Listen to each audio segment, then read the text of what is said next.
So we're going to go ahead and just dive in. So the first thing I do need you to do is take out your phone because we are starting with a quiz. This is going to be an easy quiz though, guys, I promise. We're going to take it together. This is a group quiz, okay? So pull up your phone, get that QR code. If it's not pulling up correctly, it's joyfulbusinessrevolution.com/quiz. All right, so then it's going to ask you for your name and your email. Put that in there because then you're going to get your results and you're also going to get a guide based off of your results in your email. If you want to unsubscribe after you get your guide, you are more than welcome to unsubscribe. But this will really shine a light. And if you have a team, have your team members take this quiz. So I'm going to give it a couple minutes for your results to show up. I'm like a clicking fiend over here. Oh, geez. All right. But give you a few minutes. And so we're gonna dive into your results in a little bit. Again, I gotta let that quiz thing like send you the email so we know what your results are. But there's 5 content creation ways: live in person, video, audio, visual, and written.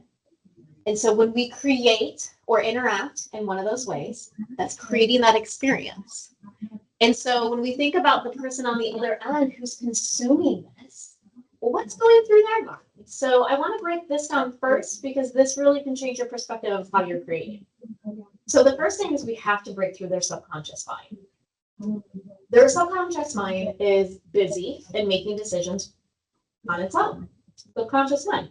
So it's thinking about, do I like what this person is saying, or do I like how they're presenting? Do I believe in what they're saying? Do I agree with what they're saying? Am I intrigued with what they're saying? Or maybe it's, I don't like this person. I don't like the tone. I don't like how they look. I don't like how they smell. I don't like what they're saying.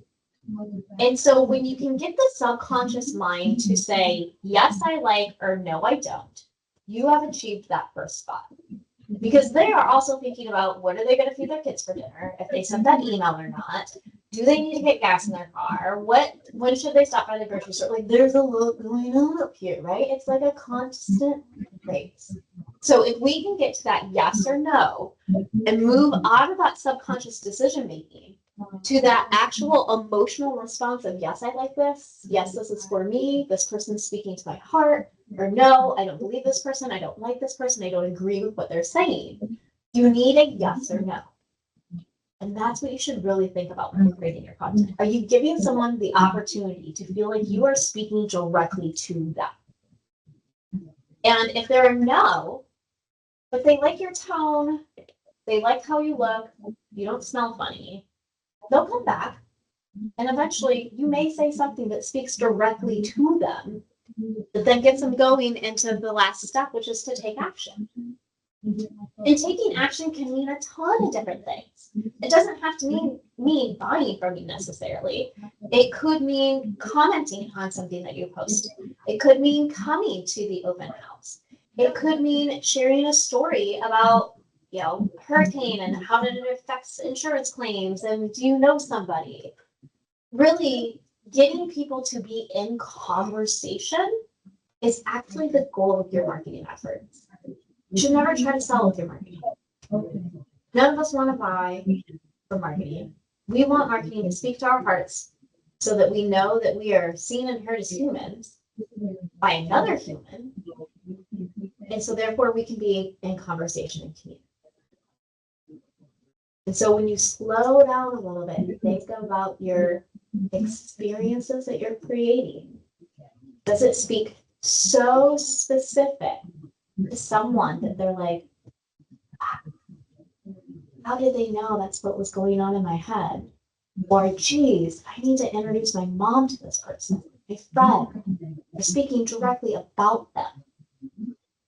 So when you can get really small and specific and speak to the heart of somebody, that's when you're really going to create those conversations. And through conversations, that's where sales happen. And I think we put too much on marketing, making the sale for us, not its purpose.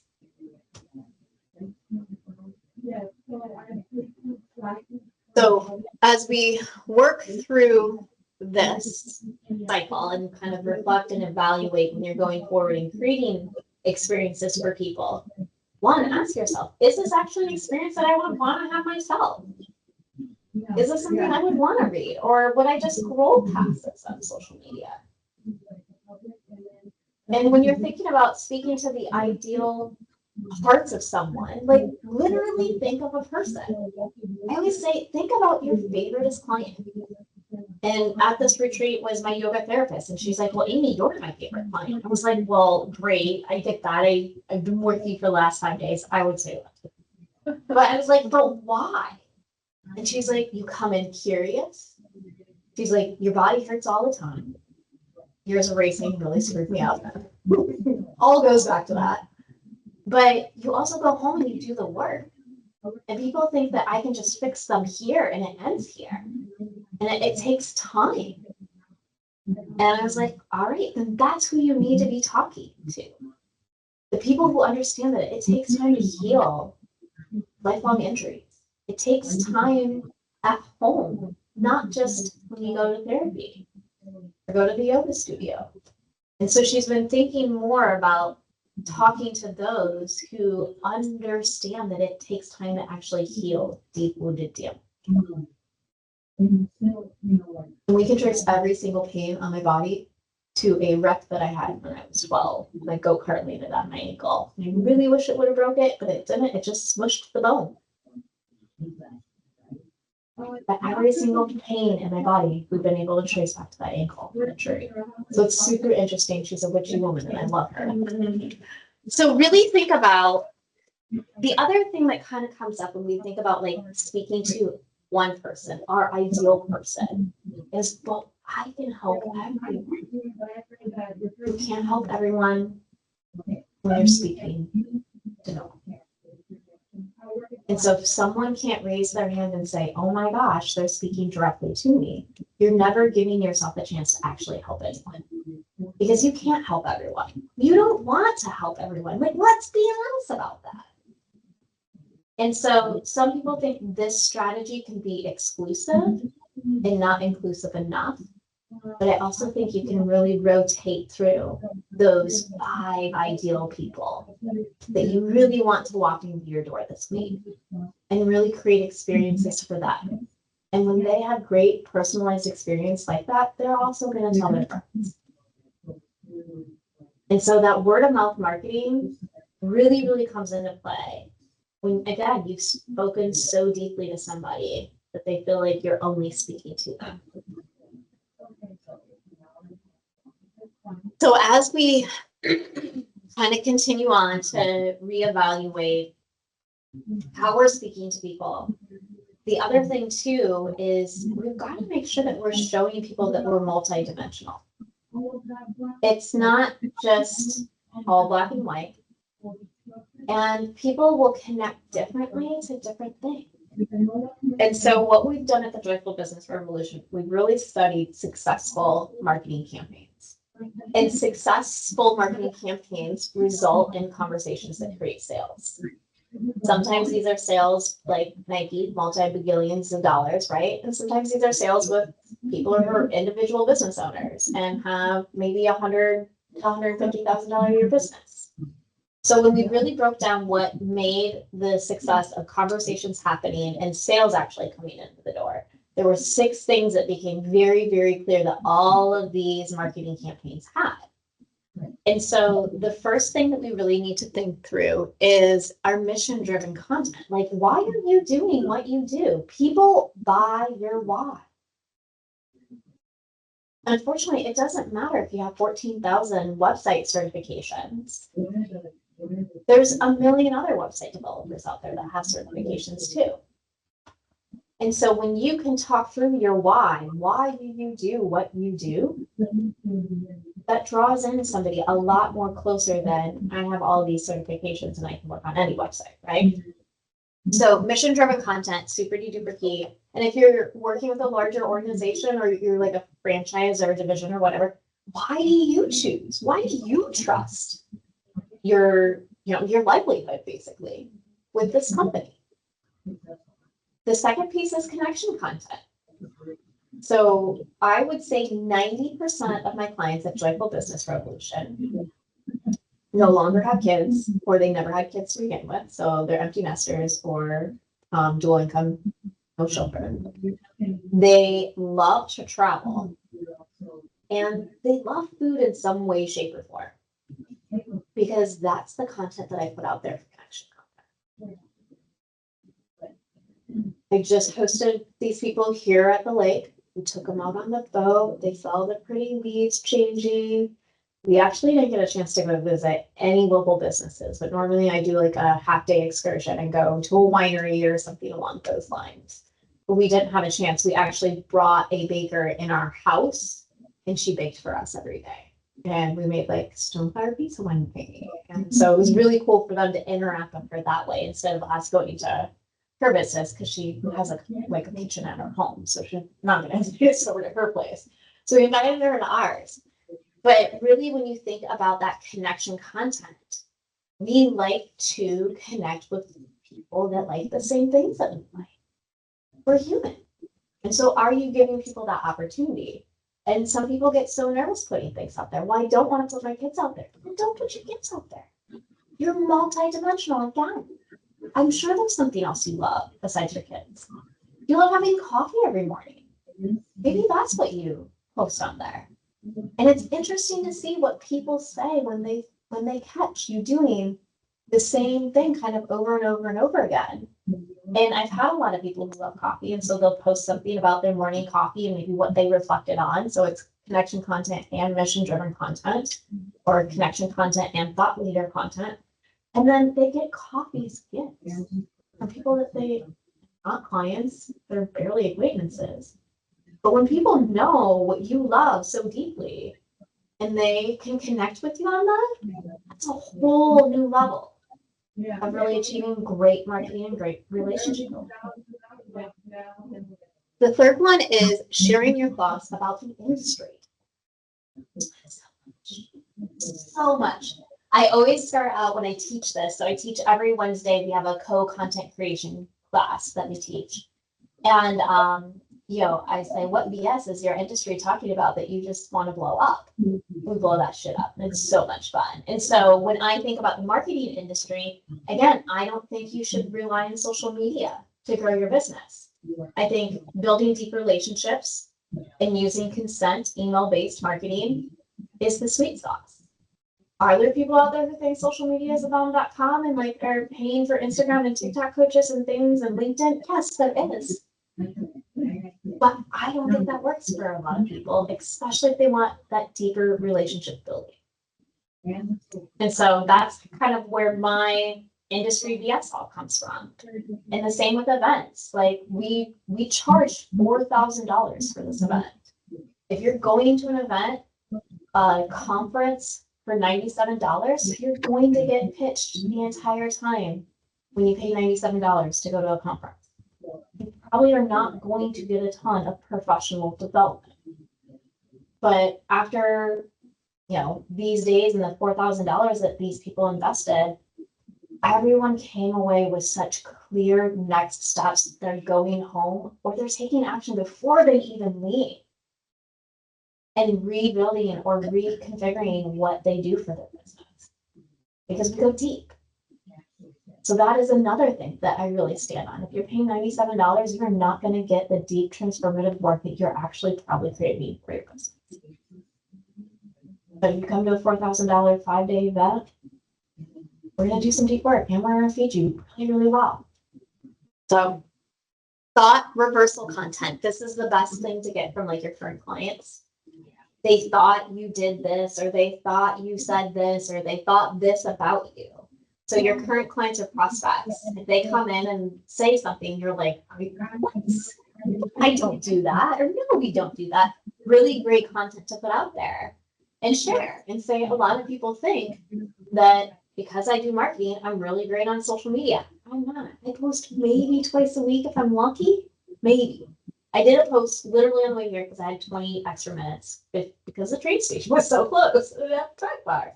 So I hadn't posted in almost an entire week. And I do marketing and people are like, wow. don't do social media. And then your thought leader content, really sharing your expertise. This is a great chance to really share your stories, really talk through your systems and processes. I'm a big fan of breaking things down into a 3-step process, no matter what you do.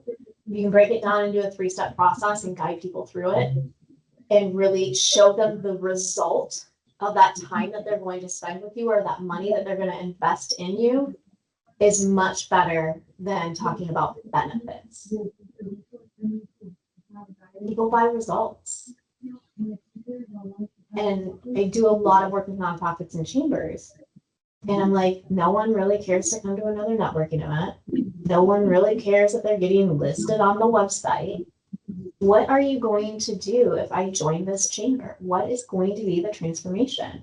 And so we really think through, all right, if you're coming to a networking event, what is the goal of being at that networking? Is it to have peer-to-peer collaboration within the industry or within the town that it's in? Is it when we all work together, is it all boats rise with the tide or whatever that saying is? Is that the vibe that you're creating? So really think about your thought expertise and then your direct offer content. Letting people know actually like what they can purchase from you. And some people, that's all they end up doing, which again, you got to start somewhere. And so when you sit kind of reflect on the content that you create or the experiences that you create. All right, let me walk through the wheel. So if you can go to your email really quick, let's make sure everybody found out. Those of you who are video, what really is helpful is it's your enthusiasm that you create when you're in video that actually attracts people. So it's that enthusiastic energy. And some people are like, I'm not like a super like hyped up person. But I think the beautiful thing about being the video content personality type is you don't need another human to feed off of to energetically show. Like you can bring it yourself. Or on the flip side, live in person people, I'm a live in person person. We need that interaction with other people. So like when I'm teaching on Zoom, you're turning on your camera. I do not care what you look like and if you're eating right now. Like if I can't see your face, I very much so struggle. And when I was in radio, the Hammer, who was like our morning show guy, told me, he's like, well, my name was Haley on the radio. He's like, Haley, you fall so flat. He's like, you've got to figure out how to do this better. He's like, your voice sounds great. He's like, your delivery is really well, but you are not connecting with people. He's like, try bringing pictures of your friends in the studio and see if that helps. And I was like, I'm just going to invite my friends to the studio. So I used to have people come hang out with me all the time during my shows. It was so much fun. I used to babysit this kid. He used to come with me. He was 4. He loved it.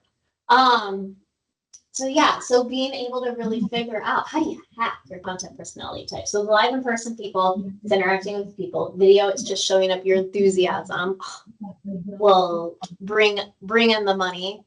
Our visual people are really obviously like what you're creating is visual, but also it really gives you the best platform to express yourself. And sometimes when you are having to speak or having to maybe do a video or something, you need something visual to kind of bring yourself back to center. So doodling on your paper, totally A-okay. You probably got in trouble in elementary school for it, but we're allowing it as adults.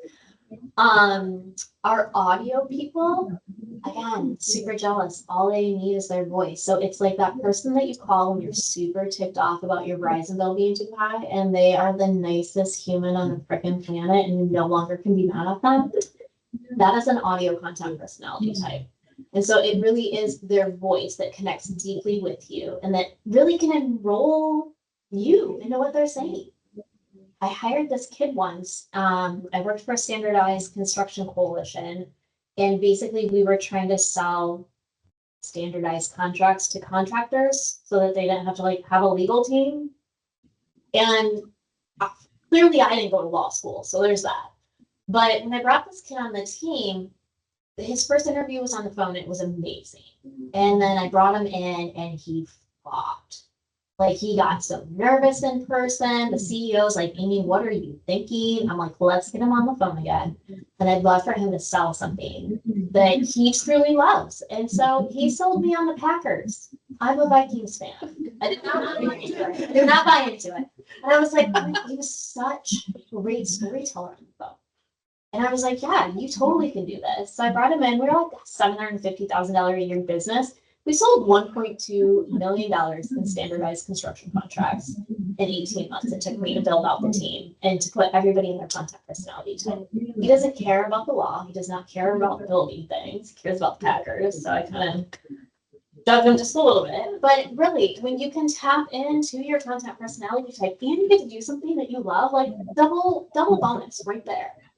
I don't think anybody scored written, but just in case, the written content personality type is the written word. So writing emails, handwritten letters, writing website copy, writing blogs, writing an ebook is the best way for you to communicate. And so when I get someone who's written, who is also in sales, I'm like, stop making phone calls. Stop doing them in person and stop doing them in Zoom and try to close your sales through email and see what changes for you. So my challenge to you is to take your content personality type and ask yourself, what do you do in the daily that is not your content personality type, and how can you shift it? And so anytime I do need to write something as a live in person, I usually, after I get done teaching, I will either text to talk it, or if I can actually like type it out, I will type it out. But I'm still in that high vibration of being with people, and my brain is able to actually put things into better sentences than, let's say, if I wake up in the morning and I write. So think about your content personality type and where can you bring more of that into your life, especially when you're creating, especially when you need to interact with other people and enroll them into what you're saying. And when you really want to next level what you're currently doing. So right now, if you're writing a ton of stuff and you're not a written content personality type, I'm telling you to stop. Like if you have a blog, don't do it.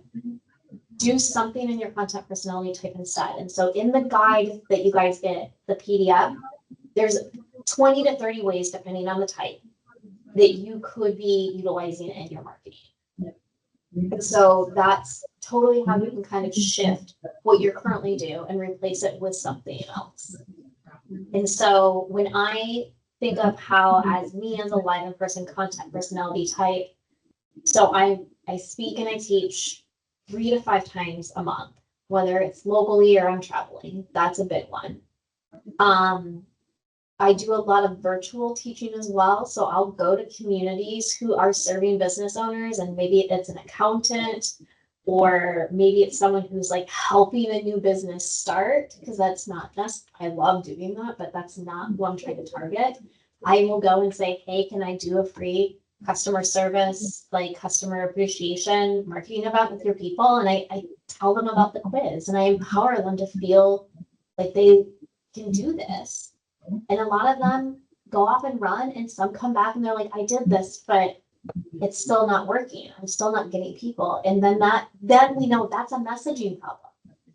If you're creating in your highest energetic ability and you're not attracting people, it's how you're raising what you're putting out there. And we've got to look at that. And that's somehow is my gift. I don't know why I have this gift. Tony has a beautiful gift of graphic design. Don't ask me to graphic design anything. I'm horrible at it. And so we all have these gifts. So we really need to figure out, like, who do we tap into to really help us next step what we're actually trying to achieve. All right, let me see if I can figure out. Move on. Oop. Yay. So just a couple ideas based on the different content personality types. It's interesting. I've had a lot of visual people create a card deck as a way to get like lead generation going.